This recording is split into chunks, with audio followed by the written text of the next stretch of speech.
예수님은 이제 자신을 나는 길이요 진리요 생명이라고 말씀을 했습니다. 한글 사전에 보면 이 진리를 뭐라고 표현했느냐? 참된 이치. 언제 누구에게나 타당하거나 인정되는 보편적인 법칙, 이거를 진리라고 사전은 정의를 하고 있습니다. 근데 예수님이 자신이 내가 참된 진리다 이렇게 이야기를 하고 계십니다. 예수님이 내가 누구에게나 인정되는 보편적인 법칙이다 이렇게 되니까 이제 우리가 좀 이게 무슨 말인가 이제 좀 혼란이 오기 시작합니다.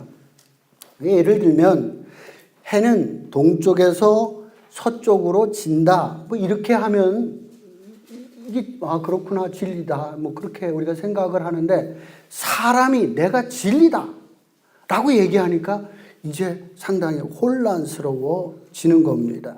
예수님은 자신이 내가 진리다 이렇게 말씀하는 거예요. 이게 어려운 겁니다. 그러니까. 그래서 오늘은 먼저 진리를 본 사람과 진리를 보지 못한 사람 두 사람을 비교를 해가면서 왜 예수님이 진리라고 했는지, 진리가 무엇인지에 대해서 말씀을 전하도록 하겠습니다. 먼저 진리를 보지 못한 사람이에요. 요한복음 18장입니다. 요한복음 18장 33절로부터 38절까지 있는 말씀 교독하도록 하겠습니다. 요한복음 18장 33절로부터 38절입니다. 이에 빌라도가 다시 관정으로 들어가 예수를 불러 이르되 내가 유대인의 왕이냐?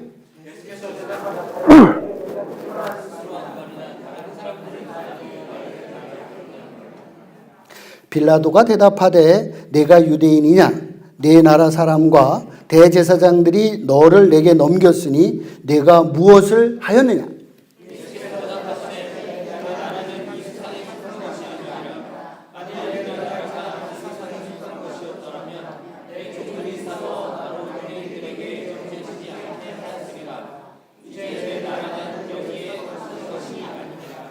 빌라도가 이르되 그러면 내가 왕이 아니냐? 예수께서 대답하시되 내 말과 같이 내가 왕이니라. 내가 이를 위하여 태어났으며 이를 위하여 세상에 왔나니 곧 진리에 대하여 증언하려 함이로라. 무릇 진리에 속한 자는 내 음성을 듣느니라 하신대. 아멘. 이제 빌라도가 이제 예수님을 신문하는 내용이 오늘 본문의 내용입니다. 대제사장이 예수님을 고발했습니다. 그 고발한 내용은 뭐냐면 이 예수가 유대인의 왕이라고 했다고 고발을 한 겁니다. 당시 이제 이 예루살렘은요, 수시로 독립운동이 하고 있었습니다. 그러니까 로마의 입장에서는 아주 골치 아픈 동네가 이 예루살렘이란 거죠. 그래서 이 예루살렘은 로마가 직활 통치를 하는 거예요. 그래서 총독이 와 있는 거예요. 총독이 왜 와 있느냐? 바로 수시로 폭동이 일어나기 때문에 로마의 아예 군인들이 상주를 하면서 직활로 통치를 하는 곳이 예루살렘이었습니다. 근데 이제 제사장이 말이죠, 유대인의 왕이라고 하는 사람이, 독립운동을 한 사람이 있다고 고발을 한 거예요. 그러니까 총독인 빌라도가 직접 신문을 하는 거란 말이에요. 직접 나서서 사실 유무를 따지는 거예요. 반역을 했는지 안 했는지를 따지는 것이 오늘 본문의 내용입니다. 이제 법정에 가면 되게 뭐 물어봐요? 이름이 뭡니까? 쭉 얘기하면서 사실입니까? 이렇게 물어보잖아요. 빌라도도 마찬가지예요. 똑같은 거를 질문한단 말이에요. 너는 유대인이 맞냐? 먼저 물어본다. 너 유대인 맞냐? 물어본단 말이에요. 두 번째, 내가 유대인의 왕이라고 한 것이 그렇게 고발들을 사람이 하는데 그건 맞냐? 두 가지를 이 빌라도가 예수님에게 직접 물어보고 있단 말이죠. 36절을 다시 보세요. 예수님이 대답하는 거예요. 예수께서 대답하시되 내 나라는 이 세상에 속한 것이 아니니라. 만일 내 나라가 이 세상에 속한 것이었더라면 내 종들이 싸워 나로 유대인에게 넘겨지지 않게 하였으리라. 이제 내 나라는 여기에 속한 것이 아니니라. 뭐 어려운 것 같지만은 말이 뭐예요? 나는 왕이 아니다 그런 얘기예요. 여기에 말은. 그죠? 나는 왕이 니들이 얘기하는 그런 왕이 아니다 하는 얘기로 예수님께서 이야기를 하고 있는 거죠. 내가 뭐 전복을 목적으로 해서 로마를 넘어뜨리고 로마에게서부터 유대를 독립시키기 위한 그러한 난 투사가 아니라는 거예요. 만약에 내가 그런 일을 했다면 나의 수하의 사람들이 나를 저 제사장에게 잡혀가게 했겠냐 말이죠. 군인들이 나에게도 있을 거 아니냐는 얘기죠. 근데 이 제사장은 당시에 군인을 가지고 있지는 않았어요. 제사장에 데리고 있는 사람들은 경찰 정도 가지고 있는 거예요. 우리나라로 얘기하면. 군인은 로마 사람들이 군인이에요. 제사장은 군인이 아니에요. 근데 지금 예수님이 누구한테 잡혀온 거예요? 제사장한테 잡혀왔잖아. 내가 정치적인 테러의 목적으로 나라를 만들려고 내가 전복을 기도하는 사람이었다면 저 제사장의 부하들을 가만히 뒀겠냐 말이죠. 다 제거해버렸지. 그러니까 당신이 생각하는 그런 나는 왕이 아니다. 그런 얘기를 예수님께서 하는 거죠. 그래서 37절이는 거예요. 빌라도가 이르되 그러면 내가 왕이 아니냐? 그래서 묻는 거예요, 다시. 그러면 너 그럼 왕이 아니냐? 당연히 묻겠죠, 그죠? 다시 묻는 거예요. 너 왕이 아니냐, 그러면. 이제 예수님이 살라고 그러면 여기서 뭐라고 그러면 되는 거예요? 아니다, 나. 그러면 사는 거예요. 뭐 테러에 저거가 없잖아요. 부하도 없고. 뭐 어떤 이렇게 걸어서 집어넣을 만한 그게 그 증거가 없잖아요. 증거 불충분이잖아요. 빌라도가 너 그럼 왕이 아니냐라고 물으니까 37절 말씀이에요. 우리 다 같이 읽어요. 이게 중요한 말이에요. 37절 말씀입니다. 시작.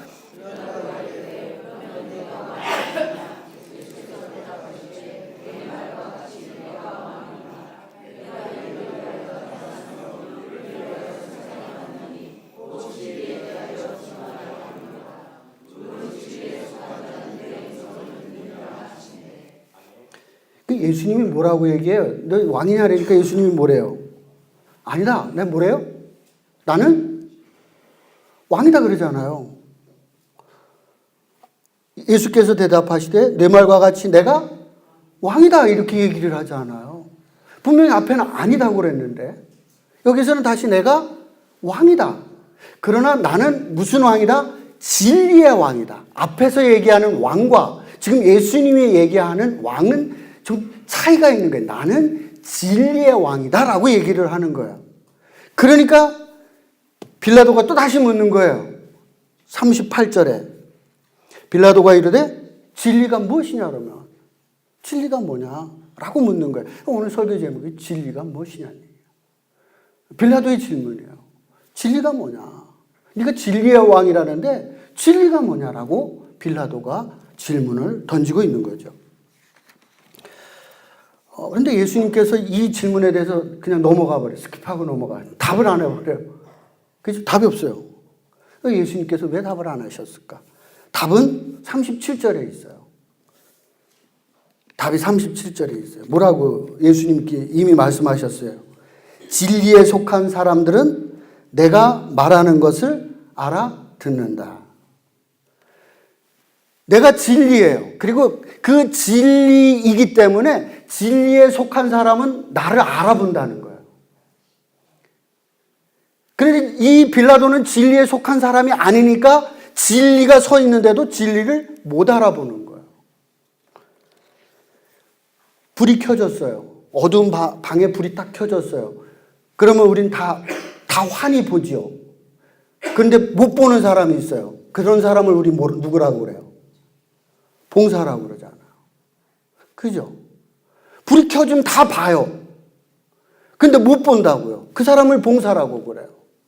지금 빌라도는 지금 진리인데 진리를 못 보고 있다는 거예요. 그런 사람에게 이야기하면 뭐 하겠어요? 아무 의미가 없죠. 우리 속담에 소위에 뭐 있기? 경이 있는 거예요. 그러니까 예수님께서 너에게는 대답할 가치가 없단 말이에요. 진리에 대해서 관심도 없고 진리를 알지도 못하고 그렇기 때문에 너에게는 이야기할, 답할 가치가 없다라고 해서 예수님이 답을 안 하고 넘어간다는 거예요. 그러면 이제 진리를 본 사람 얘기를 해요. 이제 빌라도는 그래서 진리를 못 봤어요. 반면에 진리가 무엇인가? 진리를 본 사람이 있다는 거예요. 그 사람은 도마입니다. 우리는 흔히 도마를 의심하는 사람이라고 자꾸만 이야기를 해요. 근데 그렇게 보지 않았으면 좋겠어요. 도마야말로 진리를 명확히 본 사람. 그렇게 여러분들이 도마를 보면서 오늘 본문을 다시 찬찬히 읽어보면 아 그렇구나 깨닫게 되는 시간이 되기를 원합니다. 요한복음 20장입니다.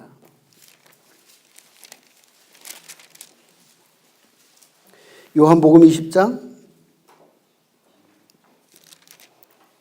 24절입니다. 24절로부터 29절에 있는 말씀 교독해 가도록 하겠습니다. 12 제자 중에 하나로서 디두모라 불리는 도마는 예수께서 오셨을 때 함께 있지 아니한지라.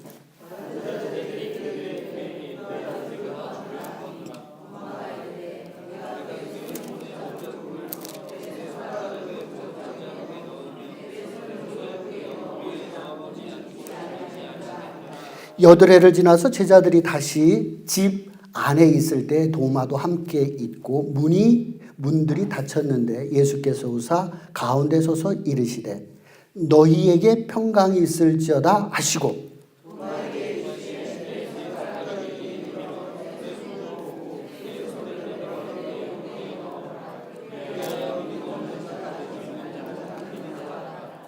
도마가 대답하여 이르되 나의 주님이시여 나의 하나님이시니이다.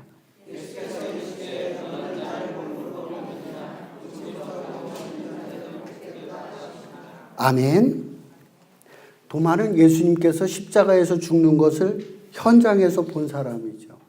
예수님이 십자가에서 달려서 고통당하고 죽는 모습을 본 사람이 도마입니다. 그리고 도마는 예수님이 장사 지내는 무덤도 알고 있어요. 다 봤단 말이에요.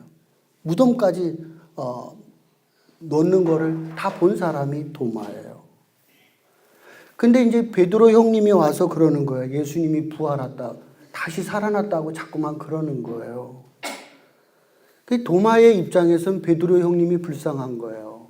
저 형님이 얼마나 예수님을 사모하면 저렇게 지금 헛보고 계시나. 네.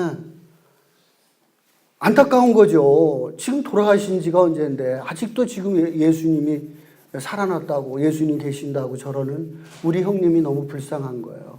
그래서 이게 이 형님에게 아주 단호하게 딱 잘라가지고 얘기해요. 형님 정신 차리라고. 그러면서 하는 말이 뭐냐면 25절에 있는 말씀이에요. 25절 도마가 이르되 내가 그의 손에 못자국을 보며 내 손가락을 그 못자국에 넣으며 내 손을 그 옆구리에 넣어보지 않고는 믿지 아니하겠노라. 아 형님 정신 차리세요. 그런 일이 어디 있어요. 내가 누워보고 만져보고 그러면 내가 확실히 믿지. 어떻게 그런 일이 있습니까?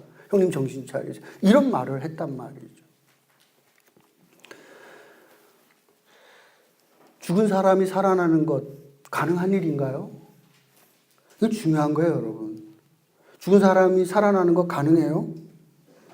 여러분이 가능하다고 하면은 이상한 사람들이에요. 사람은 죽는 게 당연한 거고 죽은 사람은 다시 살아나지 않는 게 진리죠. 죽은 사람이 어떻게 살아나요? 말이 안 되는 얘기를 하고 있는 거예요. 그러니까 도마가 베드로 형님한테 형님 정신 차리라고 하는 얘기를 지금 하고 있는 거란 말이죠. 사람의 세계에서는 죽은 사람이 다시 일어나지 않습니다. 이게 진리예요. 자, 그런데 죽은 사람이 다시 살아났다고 하는 이 사건에 대해서 우리가 어떻게 이해해야 되느냐는 얘기죠. 이제 27절에 있는 말씀이에요. 27절. 도마에게 이르시되, 이건 이제 예수님께서 하시는 말씀이에요. 내 손가락을 이리 내밀어 내 손을 보고 내 손을 내밀어 내 옆구리에 넣어보라. 그리하여 믿음 없는 자가 되지 말고 믿는 자가 되라. 예수님이 하시는 말씀이에요.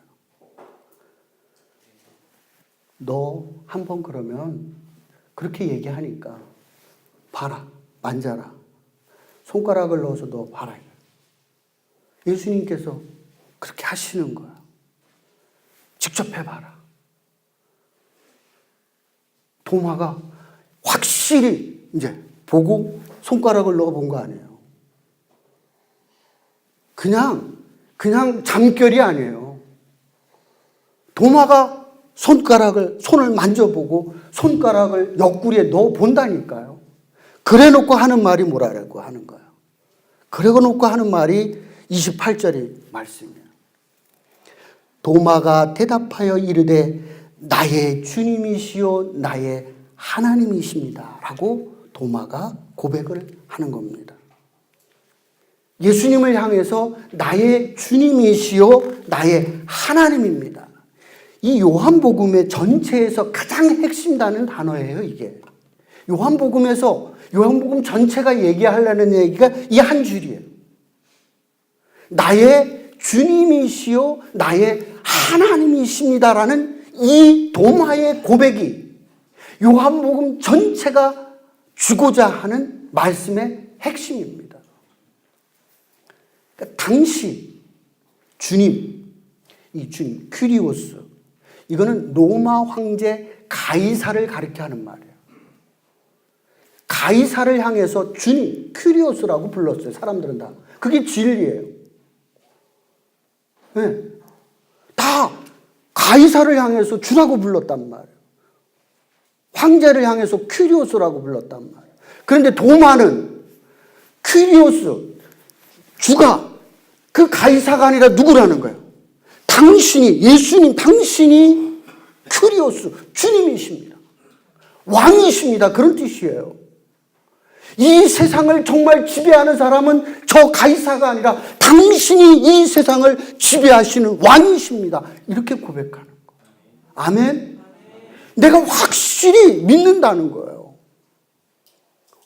당신은 왕이십니다. 진리이십니다. 분명히 확실합니다. 이 얘기란 말이에요. 내가 확신합니다. 변치 않습니다. 분명합니다. 당신은 왕이십니다. 큐리오스입니다.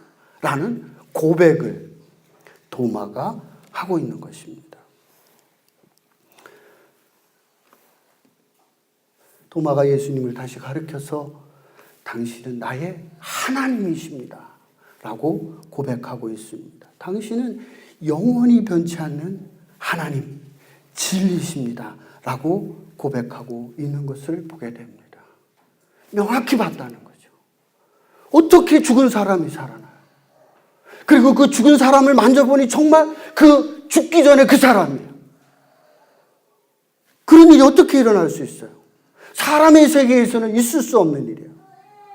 당신은 사람이 아니라는 거예요. 당신은 하나님, 신이십니다.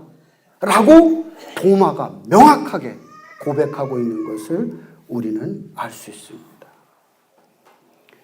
요한복음 전체에서 나오는 이야기가 뭐냐면 요한복음에 보면 예수님이 나는 빛이다. 나는 생명이다.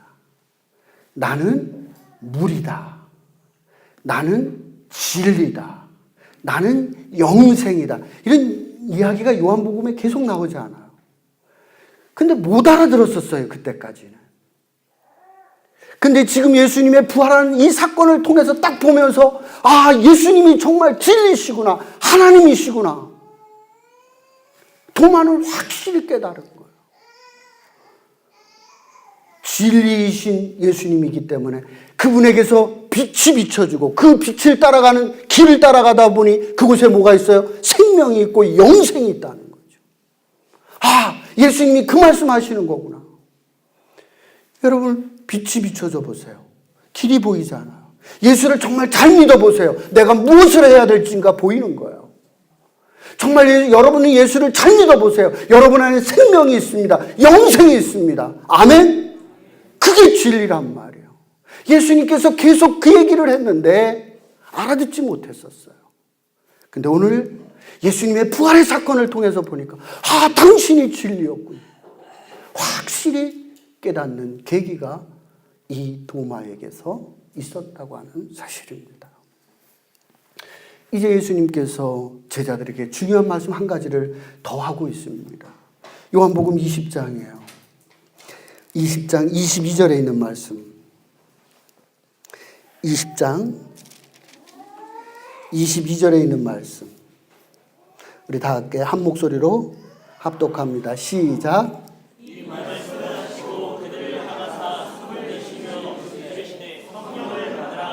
성령을 받아라 하는 이야기를 하고 있습니다. 우리 사람들을 심리학자들이 에고라고 그래. 나라는 게 있다는 거지. 내 안에 나가 있다는 거야. 나. 근데 내 안에 뭐가 있어야 되느냐 하면 성령이 있어야 된다는 거야. 이 성령이 있는 사람만이 무엇을 알 수 있느냐 하면 진리를 볼 수 있는 거야. 그래서 예수님께서 성령을 받으라는 얘기야. 빌라도에게는 성령이 없어요. 그래서 진리가 앞에 있어도 진리를 못 보는 거예요. 우리는 세례를 받고 성령을 선물로 받았습니다. 나의 죄를 물속에 장사 지내고 세례를 받음으로 우리는 성령을 선물로 받은 거예요. 우리 물속에서 나를 죽일 때 나를 반드시 죽여야 돼요. 아까워하지 마세요. 내가 죽는 거에 대해서.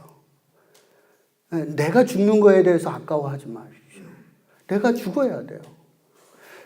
꽃이 이제 곧 필 텐데 꽃이 지는 게 싫어서 계속 붙어 있으면 뭐가 안 열려요? 열매가 없어요. 꽃이 져야 열매가 열리는 거예요. 여러분들이 물속에다 나를 죽여야 돼요. 그래야 무엇이 와요? 하나님은 무엇을 선물로 줘요? 성령을 우리에게 선물로 주신단 말이에요. 여러분들이 나 자신을 죽이는 훈련을 여러분들 하시고 정말 세례를 통하여 여러분들이 온전히 나 자신을 물속에 장사 지내는 일들이 있기를 주의 이름으로 축원을 드립니다. 그리고 나 자아를 죽인 이후에 성령을 선물로 받아야만 하나님의 진리의 말씀을 내가 깨달아 알 수 있다는 거예요. 내 안에 성령의 영인 하나님의 영이 내 안에 충만해지면 이제 내게서 어떤 일이 일어나느냐? 빛이 나타나게 되는 거예요. 무엇을 해야 되는지 내가 명확히 봐요. 인생 어떻게 살아야 되는지 성령을 딱 받고 하나님의 영이 내게 임하면 환하게 보여지는 거예요. 나 이거 하면서 살아야 되겠구나. 그게 보이는 거예요. 길이 보이는 거예요. 내가 이거 생명 걸고 할 만한 일이 이런 거구나. 생명이 보여요. 영생의 길이 보인다는 거예요. 세상의 풍랑이 아무리 심해도 진리이신 성령이 내 안에 있으면 내가 평안이 있는 거예요. 그래서 예수님이 묻잖아요. 평안하냐? 평안하냐? 이 요한복음 보면 자주 나오는 단어예요. 너 평안하냐? 예수가 있으면, 여러분 안에 예수가 있으면, 성령이 있으면 어떠한 세상의 풍랑 속에서도 평안이 있는 거예요. 아멘? 다시 또 요한복음에 나오는 단어, 자유가 있다는 거예요. 아무리 우리를 사방에서 우겨싸는 일이 있어도 내 안에 진리이신 예수님이 있으면 자유가 있어요. 자유가 있는 거예요. 매이지 않아요. 어떠한 억압이 있어도 바울처럼 감옥에 갇혀도 그는 찬송하고 즐거워하는 거예요. 왜? 그 안에 성령이 있기 때문에 자유를 누리게 된다는 겁니다. 진리이신 예수님을 따라가면 그곳에 생명이 있고 영생이 있습니다. 그래서 예수님이 말씀하는 거예요. 나는 길이요 진리요 생명이다. 예수님을 따라가면서 여러분들이 평안과 자유를 누리시기를 주의 이름으로 축원을 드립니다. 우리의 삶에 적용의 말씀입니다. 아직 세례를 받지 않은 분들, 여러분들이 회개하고 예수의 이름으로 세례를 받고 제사함을 받기 원합니다. 정말 그래서 여러분 안에 성령을 선물로 받기를 원합니다. 성령을 받아야 돼요. 성령이 있어야 되는 거예요. 성령을 받고 신앙생활하는 여러분들에게 부탁을 드립니다. 성령의 충만함을 위해서 여러분 기도하십시오. 작은 불은 세상을 환하게 밝히 보이지 못합니다. 불이 활활 타올라야만 세상을 밝히 볼 수가 있는 것입니다. 내 안에 성령을 받은 걸로 세상을 다 볼 수가 없습니다. 내 안에 성령이 충만해야만 세상을 밝히 보이고 어떻게 살아야 되는지를 알 수가 있다는 거죠. 그러니까 우리가 세례를 받은 분들은 성령 충만을 위해서 여러분 기도하시고 여러분 말씀을 추구하는 성도가 되시기를 주의 이름으로 축원을 드립니다. 여러분, 그래서 여러분이 성령이 충만해지면요, 여러분들이 곧 빛이 됩니다. 네, 여러분이 빛이 돼요. 여러분들이 생명이 돼요. 여러분을 통해서 영혼이 구원받아요. 전도요? 막 우리 전도주일이라고 막 그렇게 하는데요. 여러분들이 사람 끌어오려고 해봐요. 헛심만 들어가요. 그렇게 전도하지 마세요. 기도하셔요. 그냥 기도하셔요. 기도하세요. 기도하세요. 기도하세요. 그냥 기도하세요. 기도하시고 성령이 충만하면 여러분들이 생명이 된다니까요. 사람들이 보고 여러분들에게 오게 돼 있어요. 이게 진리예요. 이게. 그냥 예수를 믿지 말고 내가 작은 예수가 되려고 해야 돼. 성령 충만해서 내가 진리가 되려고 하고 내가 생명이 되려고 하고 그렇게 되다 보면 자연히 내가 빛이 된단 말이죠. 여러분들이 예수를 믿으면서 성령 충만해서 길이요 진리요 생명이 여러분들이 그런 길과 진리와 생명이 되는 그런 제자가 되시기를 주의 이름으로 축원을 드립니다. 우리 모두 자리에서 일어나셔서 찬양 70장 찬송